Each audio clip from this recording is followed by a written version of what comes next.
இப்ப வந்து கோடை காலம் நெருங்கிடுச்சு. சென்னையில வந்து இந்த குடிநீர் தட்டுப்பாடு ஏற்படுறதுக்கு சூழ்நிலை இருக்கு.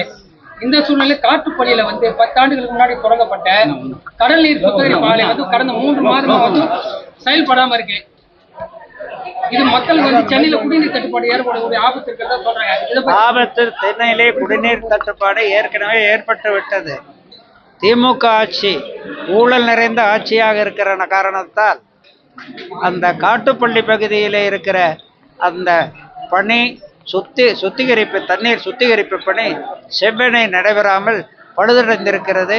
பணமில்லாமல் திவாலாவாகி ஆட்சி நடத்துகிற காரணத்தால் திமுக அரசால் ஒதுக்குவதற்கு பணமில்லாமல் மக்கள் வயிற்றிலே அடிக்கிறார்கள். அதன் காரணமாக அந்த சூழல் ஏற்படுகிறது.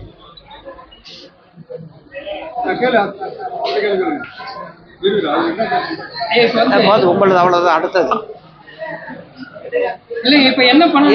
அதுக்குத்தான் நாங்கள் கண்டித்திருக்கிறோம்.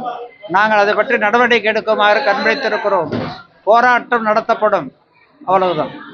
கூட்டணியில் இருக்கிற வேல்முருகன் நேற்று வந்து வெளியே வந்திருக்கிறாரு. திமுக கூட்டணியில் இருக்கிற வேல்முருகன் திமுக கடலிலே மூழ்கி கொண்டிருக்கிறது என்பதை காட்டுகிறது. சட்டசபையில வந்து பேச எதிர்கட்சிகளுக்கு வாய்ப்பு மறுக்கப்படுகிறது. அது சொல்லிட்டு வெளியே வந்திருக்காரு.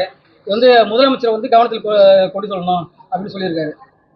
முதலமைச்சர் சட்டசபையில தான் இருக்காரு. அவர் முதலமைச்சர் தானே தமிழ்நாட்டில் இருக்காரு.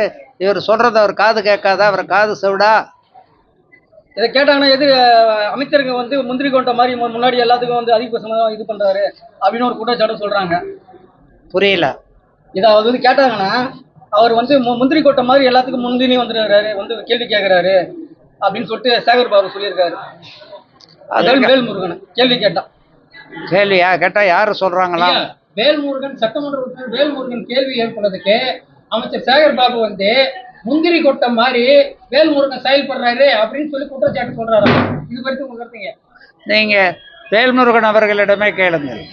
பிளே ஸ்டோர் மற்றும் ஆப் ஸ்டோரில் இருந்து பாலிமர் செயலியை QR கோடு மூலம் பதிவிறக்கம் செய்யுங்கள்.